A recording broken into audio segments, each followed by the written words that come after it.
चलो हम लोग कौन सा चैप्टर पढ़ रहे हैं? पदार्थ में परिवर्तन। कौन सा चैप्टर पढ़ रहे हैं? इससे पहले 2 क्लास हो चुका है, दोनों में हमने कुछ न कुछ पढ़ चुका है। जैसे भौतिक परिवर्तन क्या होता है, रासायनिक परिवर्तन क्या होता है, किस पदार्थ को परिवर्तन करने से वो पूर्वावस्था में लाया जाता है, किस पदार्थ को पूर्वावस्था में लाया नहीं जा सकता है, ये सब पढ़ चुके हैं ना जी। चलो आज हम लोग देखते हैं इसके क्वेश्चन आंसर्स। ठीक है, तो हम एक एक करके क्वेश्चन पूछेंगे और तुम लोग जवाब देना किसका आता है तुम लोगों को, किसका नहीं आता है। ठीक है, चलो बिना बोर्ड पर देखे हुए बताओ कि निम्न में से कौन सा पदार्थ ठोस अवस्था से सीधे गैसीय अवस्था में परिवर्तित हो जाता है? ठोस अवस्था सीधे गैस अवस्था में कौन सा परिवर्तन होता है? कपूर भी है, और इसका एक उदाहरण नौसादर भी होता है। ठीक है, ध्यान रहेगा ना जी। अगला क्वेश्चन है, बिना उबले हुए अंडे को द्रव गर्मी पाकर बदल जाता है किसमें बदल जाता है? उसके बाद है, निम्न में से कौन सा पदार्थ समान रूप से पदार्थ की तीनों अवस्था में पाया जाता है? जल पाया जाता है। ठीक है, इसके बाद है लॉन्ग क्वेश्चन आंसर है, लेकिन थोड़ा ध्यान से देखना, तुम लोगों को भी बन जाएगा। जैसे है, कपड़े से कुर्ता बनाने के बाद क्या कपड़े को पुनः पहले वाली अवस्था में लाया सकता है? इस प्रकार के परिवर्तन के 3 अन्य उदाहरण लिखिए। चलो पहले थोड़ा ध्यान से समझ लो, क्या कह रहा है कि कपड़े से कुर्ता बनाने के बाद क्या कपड़े को पुनः वाली अवस्था में लाया सकता है? मतलब जैसे मान लो कि तुम्हारा शर्ट बनाने के लिए तुमने दिया, ठीक है, या पैंट बनाने के लिए तुमने दिया, अब दर्जी उस कपड़े को काट दिया है, क्या तुम पुनः उसे कपड़े वाली स्थिति में ला सकते हो? क्या पुनः उसे कपड़े वाली स्थिति में ला सकते हो? नहीं ला सकते हो। तो हम भी यही चीज लिखे हैं, क्या लिखे? नहीं, यह संभव नहीं है। इसका कारण है, अब 3 उदाहरण भी दीजिए, समझ रहे हो? इसका क्या कारण? 3 अन्य उदाहरण और क्या हो सकता है? ठीक है, तो पहला उदाहरण क्या है? आटा से रोटी बनाने के बाद पहले वाली अवस्था में नहीं लाया सकता है।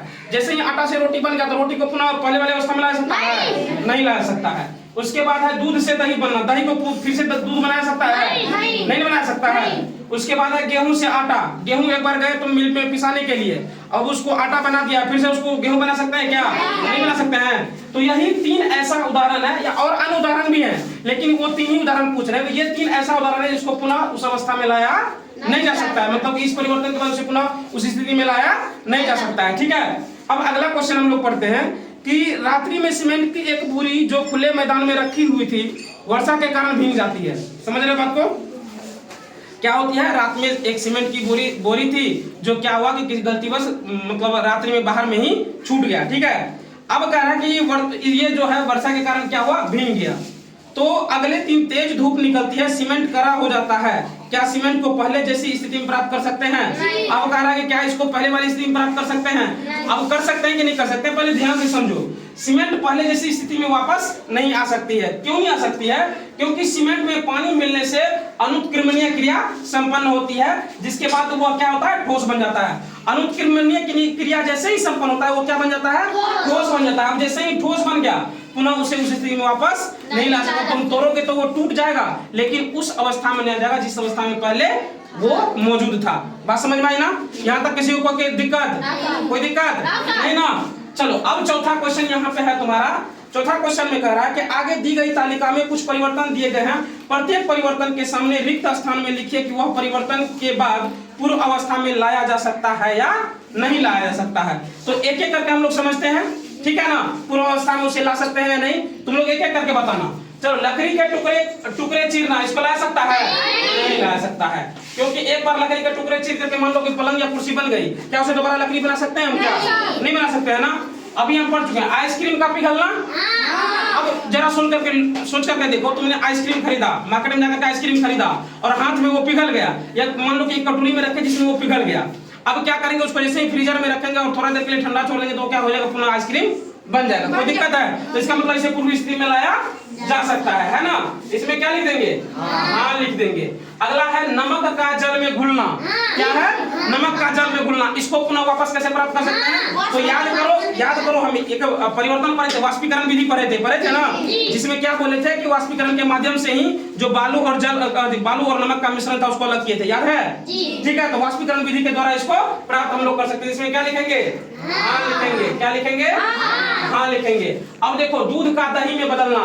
दूध एक बार दही बन चुका है, क्या उसे पुनः दूध बना सकते हैं? क्या नहीं बना सकते। इसमें क्या लिखेंगे हम? नहीं लिखेंगे। कोई दिक्कत? चलो अगला है बर्फ का जल में बदलना। बर्फ अगर जल में बदल गया है तो क्या पुनः उसे ठंडा करेंगे तो वो बर्फ नहीं बन जाएगा? बन जाएगा ना। और उसे अगर गर्म कर दे तो वो फिर जल में परिवर्तित होगा, और उसे गर्म कर दे तो वो क्या बन जाएगा? वाष्प बन जाएगा। यानी कि जल तीनों अवस्था में मौजूद रह सकता है, कोई दिक्कत? तो इसको बदला जा सकता है। इसमें क्या लिखेंगे? हाँ लिखेंगे। क्या लिखेंगे? हाँ। फूल का खिलना, एक बार फूल खिल गया दोबारा मुरझाएगा?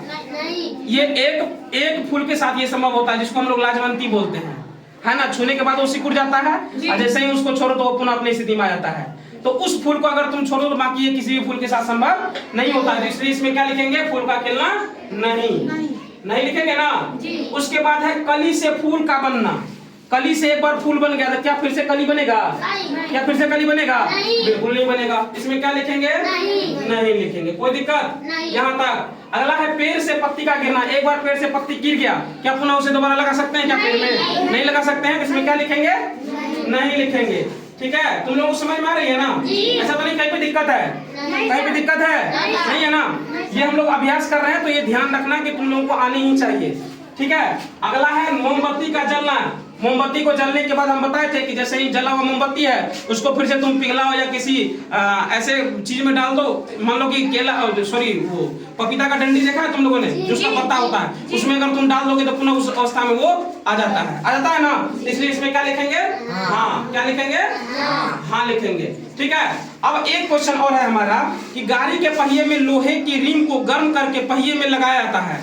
ठंडा करने पर पहिए पर अच्छी तरह से बैठ जाता है तथा खुलता नहीं है।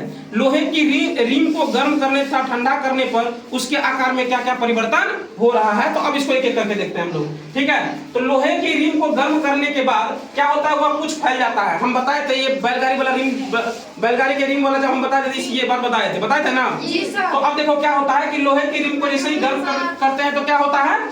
फैल जाता है, जिस कारण वह पहिए में आसानी से प्रवेश कर जाता है। इस कारण से क्या होता है? ये पहिए में आसानी से प्रवेश कर जाता है। समझ रहे हो ना? जैसे ही गर्म किए वो फैला तो फिर क्या पहिए में आसानी से हम उसको प्रवेश करा दिए। ठीक है। पुनः ठंडा पानी डालकर उसको ठंडा करने के बाद रिम अपने पूर्व के आकार में आ जाता है। अब क्या करेंगे? उसको जैसे ही हम ठंडा पानी डाले तो क्या हो जाएगा? पुनः अपनी स्थिति में आ जाएगा, जिससे क्या हो जाएगा? उस पहिए को अच्छे से वो जकड़ लेगा या पकड़ लेगा। समझ गए बात को? और पहिए पर ठीक ठीक कसकर बैठ जाता है, जिससे वह निकल नहीं पाता है। अब ठंडा पानी डाले तो वो कस करके बंद गया उसमें, अब वो बाहर निकलेगा क्या? बिल्कुल नहीं निकलेगा। यहाँ पर यह परिवर्तन होता है कि गर्म करने पर रिम फैलता है और ठंडा करने पर सिकुड़ता है। गर्म करने पर क्या हो रहा था? रिम फैलता है और ठंडा करने पर सिकुड़ता है। इस परिवर्तन को उत्क्रमणीय परिवर्तन कह सकते हैं। इस परिवर्तन को क्या कहते हैं?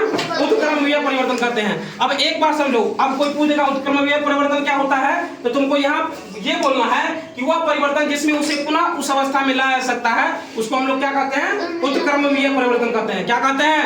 उत्क्रमणीय परिवर्तन कहते हैं। ठीक है। यहाँ पर तुम्हारा अध्याय 6 का ये अभ्यास खत्म हो गया और यहाँ पर छठा चैप्टर तुम्हारा खत्म हो गया। इसलिए ध्यान से इसको पढ़ लेना और समझ लेना। ठीक है। चलो आज